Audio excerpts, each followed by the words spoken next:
asked over 80,000 people what's changed about living in White Rock and South Surrey, I expected a few common complaints, maybe traffic, maybe housing prices, but instead, I got over 190 comments. And what people shared completely changed how I looked at this community. Some answers were predictable, but others were frustrations that I didn't even see coming. Things that make people want to leave or wish they had never moved here in the first place. So if you're thinking about moving here, or maybe you're already here and wondering if everyone else is feeling the same way, you're in the right place. In this video, I'm counting down the top 10 things locals say they don't like about living in South Surrey and White Rock. You're gonna hear straight from the community, not just the glossy brochure version of what it's like to live here. And make sure to stick around until number 1, because it's a recurring theme that kept coming up over and over again, and it says a lot about where this area might be heading. You only get one chance to buy or sell your next home. Let's get it right. Now, if you've been following this channel, you might have seen that we did a video recently all about the things that people love about living in South Surrey and White Rock. That video was full of heartwarming stories, local gems, and reasons people choose to stay. But to keep things real and balanced, I figured it was only fair to ask the other side of the question. What's changed about living here that people don't like? So I posted a question in a Facebook group with over 88,000 locals. What happened next completely caught me off guard. That post, it got way more engagement than the positive one, asking what people's favorite things were about living in the area. And over 190 people jumped in to share their frustrations, and a few surprising themes kept showing up again and again. So let's count them down. Here are the top 10 most common things that locals are saying that makes South Surrey and White Rock harder to live in each and every day, or at least harder to live in than ever before. Quick side note, my name is Darren German, a local realtor living and working in the South Surrey and White Rock area. My team just doesn't help people buy or sell homes. We help them make smart moves based on research, strategy, and what actually works in this market. So if you're thinking of relocating here or away from here and you want real advice tailored to your situation, there's a link in the description below to book a strategy call with me. It's free, it's personalized, and it might save you from making a costly mistake. Number 10 is hard water that's hard to ignore. Hard water might sound like a small thing until it starts wrecking your bathroom. Multiple people mentioned buildup residue and that sulfuric smell that makes you think your pipes need a breath mint. You're not just scrubbing a tub, you're fighting a mineral invasion. One person, they said they had to replace their shower head almost every other year, and another mentioned water filters as being a non-negotiable expense. It's a quiet cost, money spent on fixes, products, and premature appliance replacements, and yet nobody really talks about it until they move in. Plus, people mentioned the taste of water generally too. White Rock's water can taste weird because it comes from a series of deep wells all over the city, and the natural minerals like calcium and magnesium, plus added chlorine, they can make it taste metallic, earthy, or a bit like chemicals. Number 9 is the dog debate that is dividing the city. Nothing gets a community more fired up like leashes and bylaws. You clearly see something across the street. Some folks are furious that dogs aren't allowed on the promenade or even the pier, even leashed. Some say it's about protecting nesting birds and keeping things clean. The comments after this original comment got pretty heated. One person compared it to banning kids at a park because they might leave a mess. Others said that they should just enforce the leash and pickup laws already. Some people feel the area is anti-dog, while others say the rules is what keeps it clean. So who's right? It depends on who you ask or who just stepped in something. You might be surprised to hear that dogs are not even allowed to run on White Rock Beach. But if you're a local, before you go complaining to the city, you must know that dogs must be kept on leash on White Rock Beach because the area is part of the Boundary Bay Wildlife Management Area, which is protected under the Provincial Wildlife Act. That means that no off-leash dogs are allowed on the beach, even if it's for just a quick romp off-season. So yes, your pup can enjoy the sand and the surf, but they must stay leashed at all times to keep wildlife safe and follow provincial laws. Number 8, kissing quiet goodbye.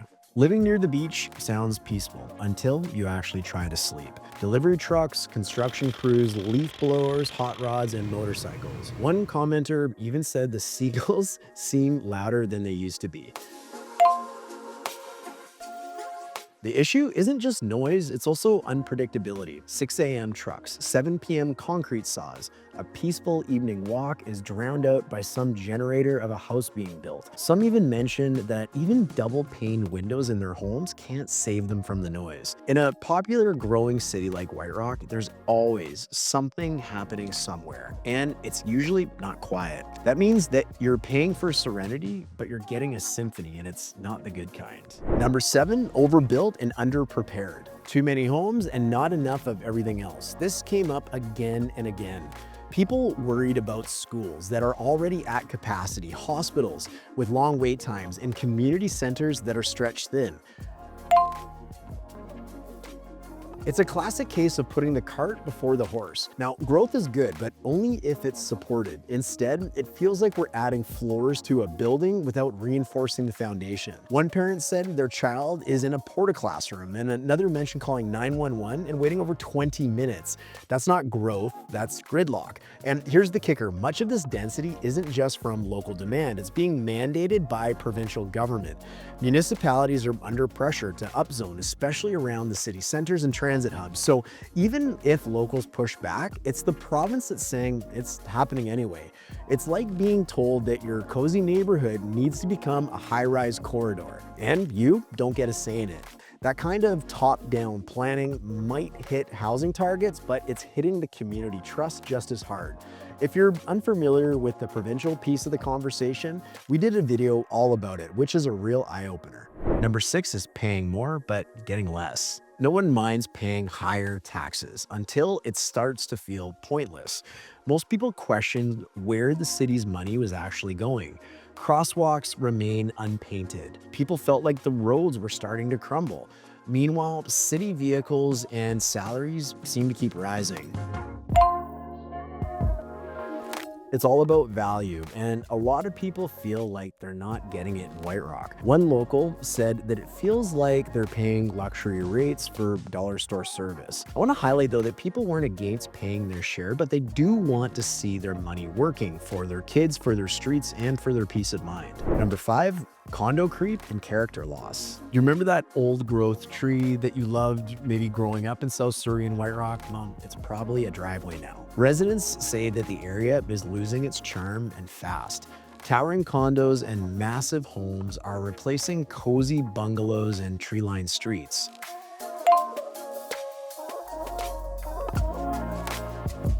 There's a sense that the soul of the neighborhood is being rezoned out of existence. One person said, every time I drive home, another house is gone. Yeah, it's progress, but at what cost? When everything starts to look like everywhere else, you start wondering if anything feels like home anymore. And the kicker, there's way more on the way. Check out our video about the redevelopment of Semiahmoo Town Center to see one of the many massive shakeups that are coming to the area. Number 4, gridlock absolutely everywhere, all the time. There's no off-peak anymore, it's just a peak. Marine Drive is a parking lot. Roundabouts are chaos. Mud Bay is a commuter's purgatory. And we haven't even mentioned 152nd Street or getting through the Grandview area heading east. People shared nightmare stories, 20-minute drives turning into hour-long crawls, seniors late to medical appointments, parents missing school pickups. Heck, just getting from Crescent Beach up to the uptown White Rock now can take upwards of 15 minutes. And it's driving the residents crazy. It's not just about sitting in traffic, it's about what traffic steals from your day, your peace, and your life. Number 3, that friendly vibe, it's fading. This one hit a nerve, and it's not about traffic or taxes. Longtime locals say something has changed. The warmth, the familiarity, the sense of community. You move here for the neighborly charm, but now people say it feels more like a transaction than a relationship. Now, some blamed it on population growth, and others, they blamed it on changing demographics. One person said, we've got more buildings, but fewer block parties. Connection isn't just nostalgic, it's necessary for a livable community, and when it fades, people start to notice. Number 2, disorder is creeping in. You can feel it. People aren't just frustrated, they're uneasy. Drug use, vandalism, tent encampments, fires. One person called it a zombie movie. Another said they don't feel safe walking alone after dark. And this just wasn't one or two comments. It came up dozens and dozens of times. People talked about break-ins, shoplifting, needles in the parks, and an increase in aggressive behavior. Much of this concern stems from the provincial government's decriminalization pilot, which was an attempt to address addiction in all of our communities by allowing open drug use in public spaces. While it was well-intentioned, many locals, especially in White Rock, felt it, and it unintentionally invited disorder into everyday life. One resident compared it to legalizing chaos. Now, there is some good news here. Some say that things are starting to improve since the province rolled that policy back. Open drug use has been restricted again, and a few commenters noted that parks feel a little safer than they did a year ago. But the emotional imprint, it still remains. It's not just what's happening, it's the fear of what could happen next. Especially for seniors, single parents, and families raising kids. Safety is not optional, it's the baseline, and when that feels threatened, everything else starts to unravel. And if you think all of that, items 10 down to number 2 sound bad, well, just wait till we hit number 1. Number 1, crime is changing the conversation. This was the number 1 concern by far, and it wasn't even close.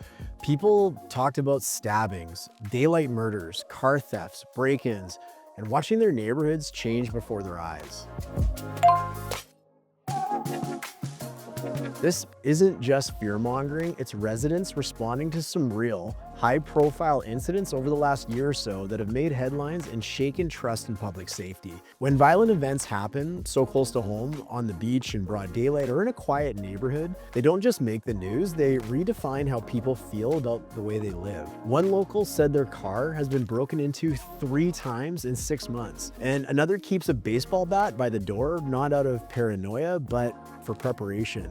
These stories came up again and again in the comments. Some shared concerns about teen violence, others about drug-related crime. And while current crime statistics may not show a dramatic spike in actual crime, we have a well-researched video confirming that on this channel too. That's not the point. Perception is reality when it comes to how safe people feel. And when enough people start saying, I don't walk at night anymore, or I keep my kids closer than I used to, you know something deeper is going on. It's not just about the crimes, it's about the emotional residue that they leave behind. The loss of peace, the erosion of control, the sense that home doesn't feel as secure as it once did. When crime becomes part of the everyday conversation, everything else, property values, community events, even where people choose to shop or walk or anything, it starts to shift too. That's why this issue came in at number 1, because safety isn't just another box to check, it's the foundation. And once that foundation cracks, people start to wonder what else is at risk. These 190 responses weren't just random rants, they were signals that the community is shifting and not everyone is sure how to feel about it. So why am I sharing this with you? It's simple. If I'm gonna show you the highlights of living in South Surrey and White Rock, it's only fair that I show you the challenges too, exactly how locals describe them. I'm not here to sugarcoat anything, just to give you the full picture so you can make a smart move, not an emotional one. If you are thinking about moving here and want real answers, good, bad, in between, shoot me an email or book a quick strategy call. Let's make sure that your next move actually feels like you're moving to a home that you're gonna love. And if you haven't seen the video on what people love about living here, that one is coming up next. Or you can jump into the Living in White Rock playlist linked in the description. That's where you're gonna find some of the other videos that I mentioned earlier, also linked below in the description. And again, this video, it wasn't about negativity, it was about transparency, because if I'm gonna show you the sunshine, it's only fair that I show you the shadows too. We asked an entire city why they loved living in White Rock, and these were their answers. And yeah, people mentioned the ocean. Of course they did, right? But we saw pattern after